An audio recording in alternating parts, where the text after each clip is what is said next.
Hello everyone, my name is Lakeda E.K. I'm originally a poet, but recently I decided to write a book. Actually, I started writing 6 years ago and I finally decided to finish it. So I actually, I've written 6 books. 2 are children's educational poetry books, they're for ages 2 to 5. 3 are adult poetry books, and then I have the one novella, and then I have a whole bunch of other ones I'm working on. I'm also a proofreader and editor, so if you ever need somebody, contact me. My prices are pretty affordable. And I do have references. That's usually what they ask about. I'm going to keep it short, so I'm going to read a couple poems from each book, and then the excerpt from the book, and then I'm going to sit down. So The Growth of a Writer was the very first book that I've ever written. It was originally published when I was 22, so it's currently 10 years old. The poetry in it is from ages 13 to 21, and I started writing because my parents were going through a divorce, and I found that poetry was a way to, I guess, cope with the pain, and I would start writing poetry as a form of like journal entries. So I never imagined that people would actually read them, let alone me have to discuss them. So when people ask me about poems or they want to talk about them, I kind of shy away from it because it's really, really personal. The favorite one in this book is actually my favorite, my mom's favorite. Actually, this was my favorite, not my mom's.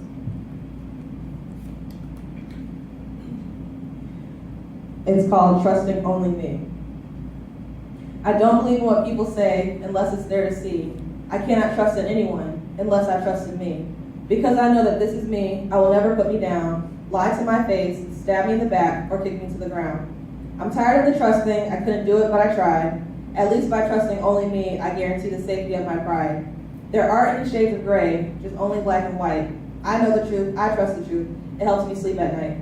But no one understands why loyalty is gold, so now when someone tells me something, I'm cautious of what I'm told.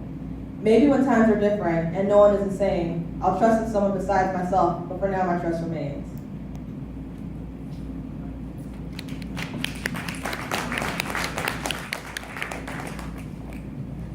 This one is actually my mom's favorite. It's called My Imaginary Friend. I'm not included, so I feel secluded, and I don't know what to do. So I sit down when no one's around and I write my thoughts to you. The pain inside blows at my pride, but I'll never let anyone see that I'll sometimes cry, sometimes wish to die, because I don't have any choice being me. But even with you, it's sad but it's true that you are not even real. You're not even there, you're made out of air, a friend that no one can steal. But every day, when I have something to say, you listen and just let me vent. A friend in need is a friend indeed, and I'm still not sure what that meant. So I'll swallow the knots and write down all my thoughts until I can summon you again. When no one is home and I'm all alone, I'll call it my imaginary friend.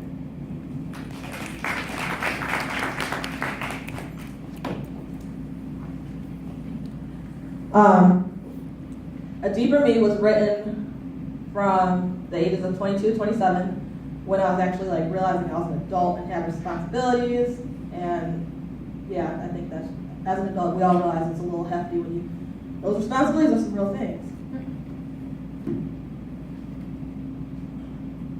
So the first poem I'm going to read is I Apologize. At 23, I realized there was a lot of things that I didn't do. Was I 23? Well, at some point I realized there was a lot of things I didn't do. So I wrote a letter to myself to apologize for everything that I did not do and what I should have done. And it was actually written to a 16-year-old me because, you know, at 16 as a teenager, as a kid, you have all these dreams and goals and hopes and wishes. And when you finally hit that stage in your life where you're at, you realize I didn't accomplish anything. And it's kind of a weighted feeling when you realize, what am I doing? I apologize. I wanted to apologize for all that I've done wrong. I've made so many bad mistakes and I've failed you far too long. I can't help all the crying, the stress has taken its toll on me. I direct this poem straight to you, a 16-year-old Lakeda E.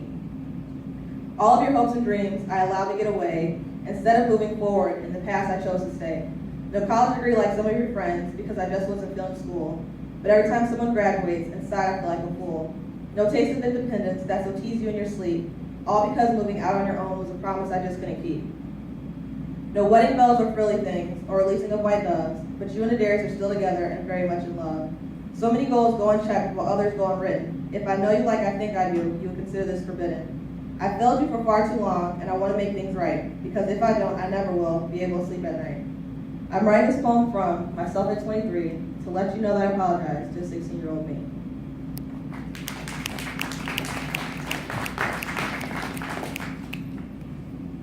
So then, when I did everything in that poem and accomplished all that stuff, I wrote a poem to myself to accept my own apology. It's called Apology Accepted. I wanted to apologize for all that I'd done wrong. I felt I needed to explain for failing for so long. I knew that deep down inside, I owed you an apology, so I took the time to write to a 16-year-old me. I wrote about your hopes and dreams that I allowed to get away, but you would be so proud of me. I'm moving forward every day. The college degree that I did not have took me 21 months to receive. I'm now the owner of an associate's, and sometimes it's hard to believe. As far as being independent goes, I pray to God that He would keep us safe. In 2009, we moved out on our own, and all it took was a leap of faith. It wasn't white doves or frilly things, but a wedding thrown out of surprise. No one at the barbecue was the wiser, but it brought joy to our witnesses' eyes. In fact, the list keeps getting longer. I'm not the same person that I was before. I've actually grown much stronger. I'm sorry, I disappeared somewhere. No longer do goals go unchecked. In fact, the list keeps getting longer. I'm not the same person that I was before. I've actually grown much stronger. I stopped being a failure years ago when I turned my shame into success. I found that I could breathe easier, and I'm no longer bothered by the stress. So here at 27, hoping that you accepted my apology, I dedicated my triumphs and more to a 16-year-old Lakeda E.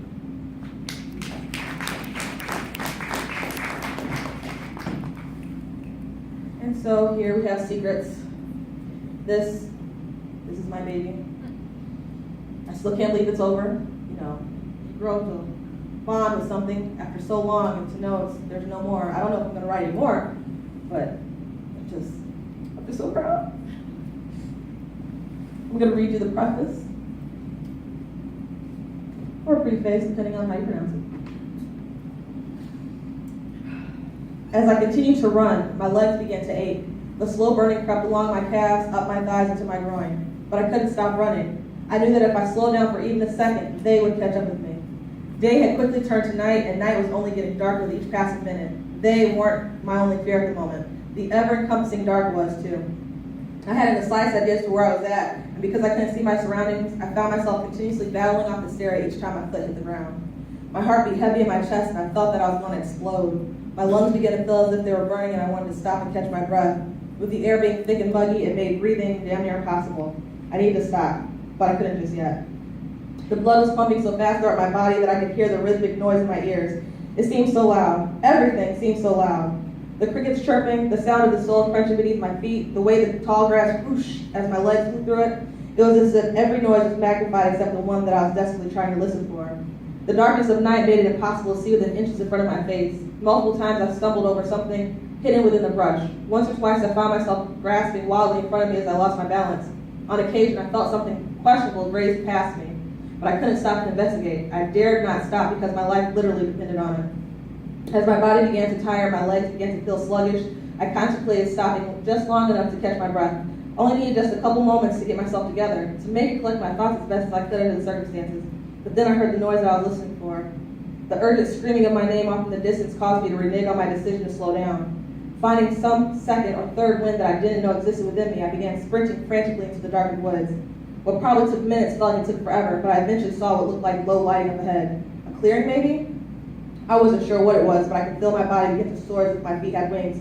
Just a few more crack, and just like that, the light was gone. Thank you.